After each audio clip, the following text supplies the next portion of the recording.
Welcome back to the Daily Drum on Sirius XM Channel 141. I'm Harold Fisher. We continue our conversation about DC politics. My guests are Dr. Niambi Carter, professor in the School of Public Policy at the University of Maryland and author of American While Black, African Americans, Immigration, and the Limits of Citizenship, and Eugene Puryear, community activist and host of Breakthrough News. Happy holidays, first of all, to both of you.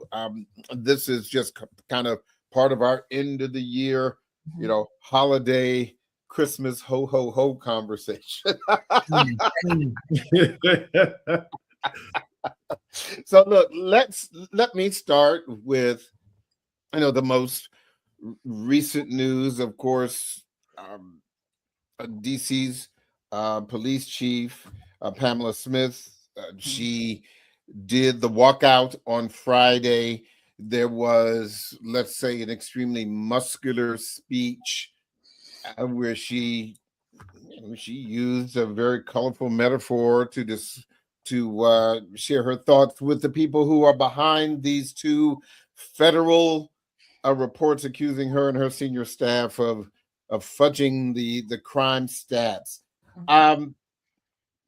The reins have been turned over to Jeffrey Carroll, Niambi, but just when you just kind of look at the 35,000-foot level of what's happening, what are your thoughts about the chief finally leaving and these reports? Well, look, she's been in this job for 30 years. And first, let me say happy holidays to you. Yes. But she's been in this job for 30 years. I mean, not as a chief, but in law enforcement for 30 years. That's a long time to be doing this job. So I take a Black woman very seriously when she says it's time to go, because I think one of the things we learned from this administration, like, you can't trust anything that comes out of it. And this is not to suggest that there couldn't be some truth to the allegations, but I think to take those allegations at face value, especially when we've seen what this administration has done to Black women, from academicians to police officers, I would be very leery of taking their claims that she falsified data very seriously, especially given how this administration treats data, and the lack of respect that it's shown for it. So it might be something that we should look into, but not just on the word of this House Oversight Committee. They've been gunning for DC for a very long time. And I think the police chief made a convenient scapegoat. And it was easier for a lot of people to throw her under the bus than actually take on the administration. Eugene?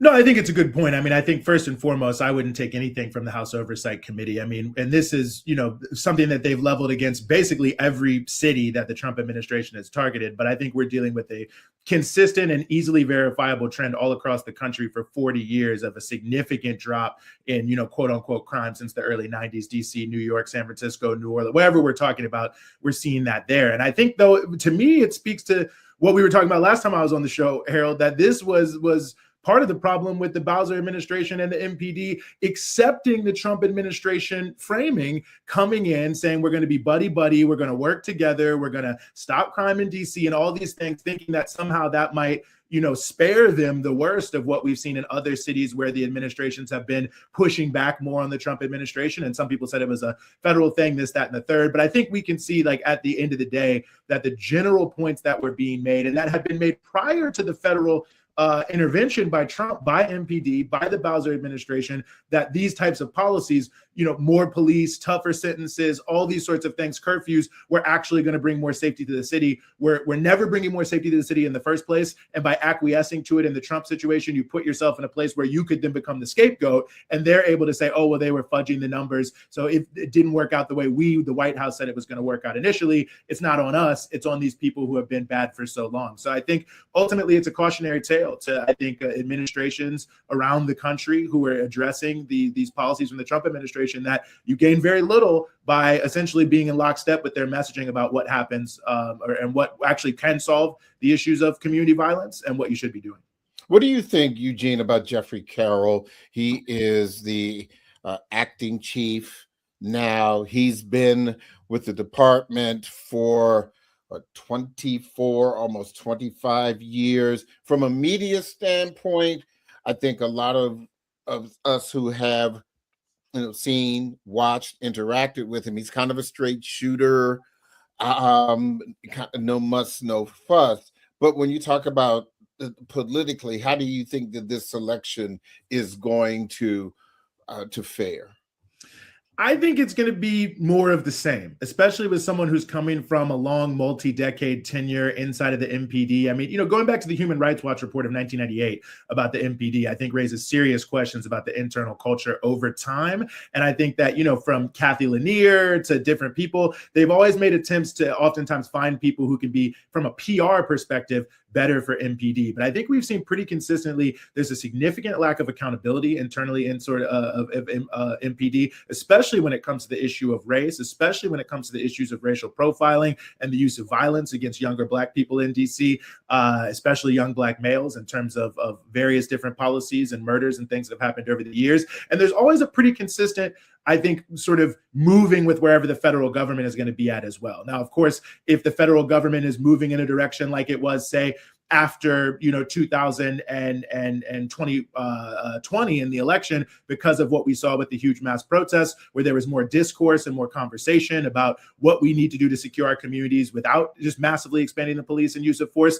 then it can move in that direction from a PR perspective. Then we saw with Trump, when Trump comes in, they're moving in that perspective. So there's also, I think, a long-term relationship between MPD, Congress, and the White House that sort of goes beyond the council and the mayor in terms of trying to make sure they're on the right side of the equation of those bigger institutions, whether that be good, bad, or indifferent for the residents of DC. So I'm not expecting anything different. And I asked a lot of questions about someone who's coming from inside the department. What is the city council going to ask and to press this person on these historic issues that we have seen across not just Mayor Bowser's administration, but going all the way back to the control board era, where there's been a significant lack of accountability, transparency, and a significant impact, I think, of policies that have been extraordinarily discriminatory towards Black DC residents, especially those in lower income neighborhoods.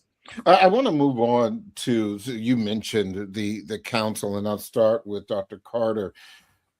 When the primary happens in DC in June, we're talking about something new. It's going to be new to a lot of voters, ranked choice voting. And we have seen the growth of it.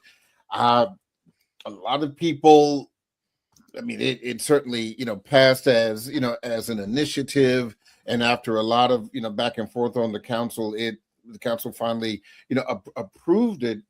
But what are your thoughts on ranked choice voting, first and foremost? Well, I mean, I think ranked choice voting feels a little bit better to voters than first past to post voting, which is what most of us are familiar with, because what it allows people to do is give your rank according to preference, because most of us like multiple people, but we also know that if a person falls out, a person doesn't make it, then there's another choice, right? And what the traditional sort of votes would do says if the person doesn't make it out that first round, they're just gone. But what ranked choice voting allows people to do is sort of cycle through those preferences, and it gives people, I think, a better or more accurate sense of where the voter is, because rarely is it the case that people like just one person, right? It might be, I like Eugene for this, and I like Harold for this. And if I had my druthers, I'm going to pick Eugene first, then Harold second. But it gives you more of an opportunity because it is kind of an instant runoff rather than the person who wins the most votes wins. Because if it's a multi-person primary, then you could win conceivably with 30% of the vote. And I think for most of us, that feels wrong, right? Because what happens to the other 70% of voters who might have been splitting their vote, right? This gives people, I think, a better sense of control over the process with ranked choice voting. And I think people will like it. It's just that they have to get used to it because it's not used in a lot of places.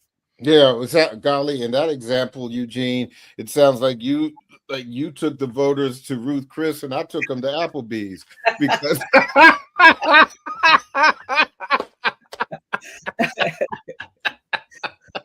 Well, listen, Applebee's is now open late and they have, good drink specials. So you might a good happy hour. But I do think that this is a movement that a lot of people will probably be looking to DC for. I mean, DC is a relatively small city, but I think it gives people a sense of what is possible at the local level. We probably won't see it at the federal level because, look, the parties are invested in keeping things the way they are. But here, this is why local elections are so important, because you can get some of that experimentation and see what different electoral systems can do to make more people feel included and to make people buy in, right? Because if it's just the same old same year over year, it does make people turn away, because we know in a city like DC, it's most likely going to be the Democrat or the person that's Democratic coded that's going to win. But it could be, right, with ranked choice voting, those people who may not consider themselves, let's say, most progressive left, and certainly for those people who might be maybe a little bit more centrist, right? This gives them an opportunity to at least say that the candidate that we select is the most like what the voters want, as opposed to the person who just got past the post before anybody else. And I think that gives it a better or more inherent sense of fairness than, just winner takes all kind of elections. And if I could just add two things real quick on that, Harold, as someone who, in 2014, as you know, I was a DC council candidate with the DC Green Party. And this was something that you run into a lot of times, is people would say, I really like you, but there's three other people who I like, and I don't know exactly what to do. And you could see that for voters, the idea that, like, this is a zero-sum election made it a lot more difficult to engage with the electoral process. And I think that having just seen it myself, I definitely think that it will open up more in terms of making people want to engage with the electoral system across the board, because it'll make people seem like they have a better chance of winning, even if they're coming, I'm coming from the DC Statehood Green Party at that time. People are saying that's super far to the left. I don't know if you can win with some of these other voters. So I'm not going to vote for you, even though I like you, because I don't see the chances there. And I think the perfect case in point here is what we saw with Zohran Mamdani in New York just now, ranked choice voting. It seemed like, okay, yeah, maybe he's more to the left than some of the candidates that traditionally have won that race in the past 50 years. But hey, I can rank him 1, 2, 3, 4, 5,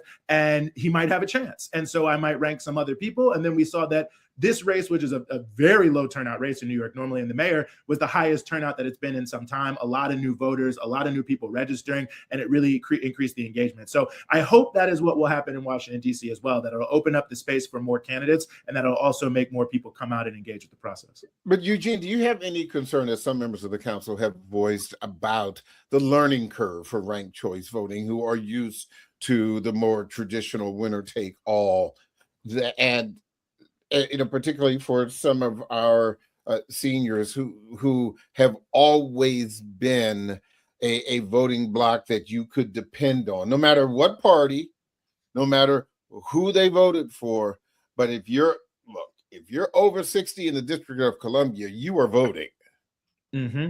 I am not concerned about that. I mean, one, I think it's like relatively straightforward, and I think that anyone can master it. But two, I have to say, the people who work the polls in DC, we have a lot of great people who go out and work the polls on a regular basis. The first time I ever voted in DC many, many, many years ago, whatever you need to help you figure it out, to understand what's going on, people who are there are very, very open to making sure that people can participate in the process, that they know exactly what's going on. And I have a lot of faith, not only in just the community in general, to help our neighbors figure it out, but I do think that when you get to the polling place, if there's any confusion, I have strong belief that those who are working the polls will do what they always do and will be there to help facilitate people voting. Remember, this is also a place where you can register to vote in the same day in DC. So this often happens even before ranked choice voting. People have never voted before, and they're going in and they're like, what do I do? I've seen that happen many times, and people say, we're so happy you're here to vote. This is what you do, and they walk you through each time. So I think that will carry over.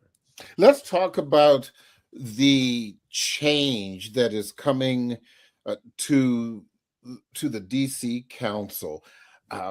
I can't ever remember, Dr. Carter, when we were seeing so many people who are moving on, moving out, moving up. Let's talk about, for example, the mayor's race. Now that Mayor Muriel Bowser says that this is it for her as far as being mayor. She's got another 12 months or so. But right now, there are a whole lot of people who are running. But two of the better known names, Janice Lewis George has announced. Kenyon McDuffie has not officially announced, but he did announce that he is resigning effective January 5th.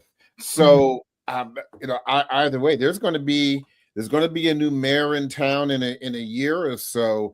What kind of challenges are they going to face?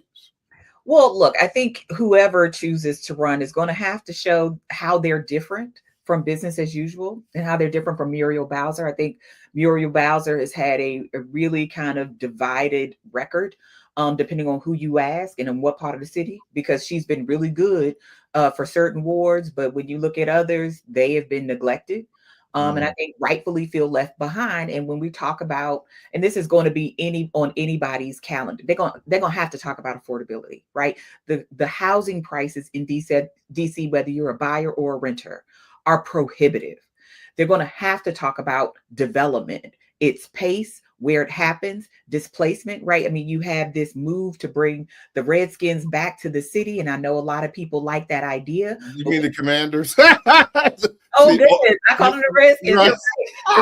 That's from here. That's how long you've been around. Yes. I've been around. But yes, the Commanders, back to the city. But what does that actually mean for the residents of that community? What does it mean for the people who are hoping, right, to be able to get a foothold in the city amidst all this development? I think that is going to be a boondoggle environmentally and otherwise. And I think, again, the environment has been left off the city's docket for far too long. When we look at the hottest parts of the city, I was a former Ward 5 resident, but it's Ward 5, 7, and 8. We have the least canopy cover from trees. We have the most exposure to trash transfer facilities, exhaust, because that's where they store buses, all of those things happening in our communities, not to mention education, not to mention youth engagement with the criminal justice system, not to mention public safety, because I don't care what this administration says about the deployment of National Guard in this city. It didn't touch certain parts of the city. They deployed National Guard where they thought that they would be relatively safe. They didn't care that people in Ward 7 and 8 were saying, no, please come over here. There were shootings in those wards at the same time that the National Guard was here, right? So the person who is going to be mayor is going to have a lot on their docket. And as Eugene said earlier, when you think about this administration and its hostility to the city, to its mayor, and to their residents who've repeatedly violated the sort of sanctuary protections that have been in DC since Marion Barry. Because again, we got to give Marion Barry props for that. He made DC a sanctuary city in the 80s when it had no electoral payoff for him, right? There was nothing to gain from it. But it is something that DC has taken pride in, and it has been enforced rigorously for a very long time. And now you have this administration that is using DC, as well as many majority minority cities and Black run cities, as the sort of poster child for his, war dreams, these war games he tries to play by deploying the National Guard in these cities. They're going to have to figure out how to balance that, because I don't care who we elect right now, because DC is not a state, because it does not have sovereignty in the way that its neighbors, either Virginia or Maryland, have. They have far fewer ways to repel this administration's overtures, whether it be from Congress or from this president. And as we see, Congress, Supreme Court, all of them have been sort of in lockstep with this president right now. So they have an enormous responsibility, not just to address the residents of this district, but to protect those residents from this administration. And I don't know how they're going to do it, because, again, collaboration is not protection from this presidency. And a lot of people have sacrificed their integrity trying to appease a person who is never going to be satisfied with anything. You give Donald Trump an inch, he's going to take a mile. And I think DC has seen it in all these other places that have seen, like, trying to get along with them is just impossible. So it's going to have to be a person who is really independent and has a clear vision for the district and all of its residents, not just the wealthier ones. So yeah, everybody. Let me ask you this, Eugene, because, and I think this is important. This is really your wheelhouse. the DC Council this time next year is not going to be the DC Council that we have now. Breonna Nadeau from Ward 1, she's not running. Anita Bonds, the at-large council member, she's not running. You got Brooke Pinto and Robert White running for DC delegate. Trayon White's trial is in March. Nobody knows what's going to happen there. I mean, I think this might be the biggest turnover in the DC Council in the home rule era. I mean, or at least since the 1974 election, where you had a lot of new people come on after that. So I think we're in uncharted territory in many ways, just in terms of what the field's going to look like, who's going to come in. I mean, I think there's a couple different things. I think first and foremost, the good doctor laid out all the issues that are at stake very well. And I think for the council, you have the exact same issue, that this is an inflection point election because you have so many open seats on the council. You have an open seat in the mayor. And I think a lot of people are starting to ask, I mean, if you look at the mayors from Mayor Williams on to now, they've presided over the chocolate city becoming not the chocolate city. I mean, we're now down to, I think, 43% of the residents are African-American people. So the entire cultural understanding of the city has changed. And those who are still remaining are overwhelmingly people who are struggling in the economy that's been created by the same mayor and the same council. And I think affordability is the question. I mean,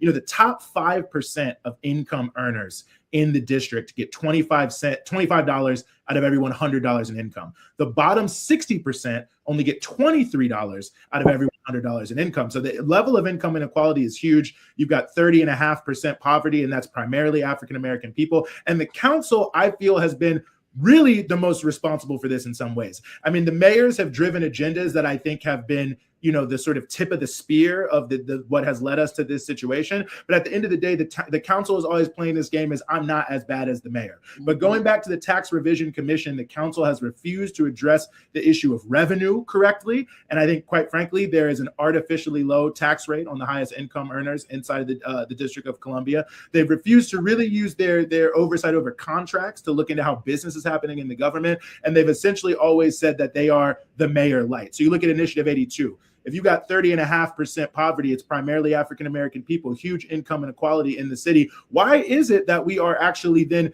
essentially lowering the minimum wage for the people who need the most help in terms of how these things are going? You look at the DC child tax credit and other things like that. So I think this is a question from a council perspective of whether or not the changeover in the council is going to represent a change in policy. And I don't know if that will be the case, because of the change in population that has taken place and the balance of power that exists. And I think we might be going back to almost a pre-home rule era reality where the policies that are being made are really being made for, people in Ward 3 and parts of Ward 2 primarily, as opposed to, a large part of the city and especially the Black working class population. I want to talk about the DC delegate race, because by June of next year, Eleanor Holmes Norton will be 89 years old.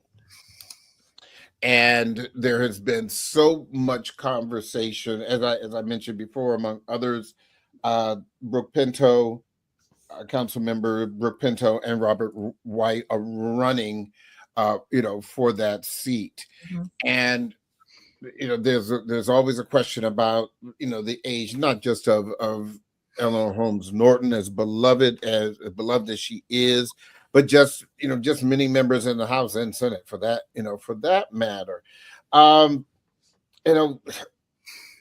Do you think, Dr. Carter, that there were just some people who are just so dedicated to Eleanor Holmes Norton that no new blood coming in could possibly win? I hope not. I mean, I think this has been part of the problem, right? I mean, we've seen, Eleanor Holmes Norton run for decades with basically not even a phone call, a handshake. She doesn't have to knock on doors anymore. She doesn't have to raise people's awareness. She just puts out a few yard signs and it's like she's done deal, right? And this is not to besmirch, Eleanor Holmes Norton and her legacy, but let's be clear. She has sort of been clocked out for a very long time. And I don't think that's because of any less passion for the district, but because people as they age have less capacity for these kinds of things. And I think we've seen her struggle this last cycle. And unfortunately for DC, I mean, this is the least powerful member of that body.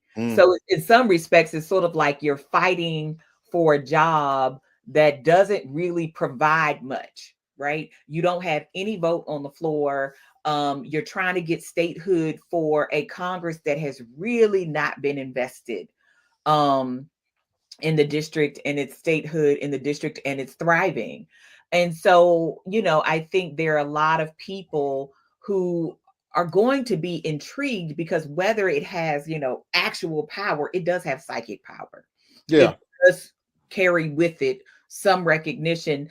And I think that's partly why Delegate Norton has held on so long. I mean, let's be clear, that job has been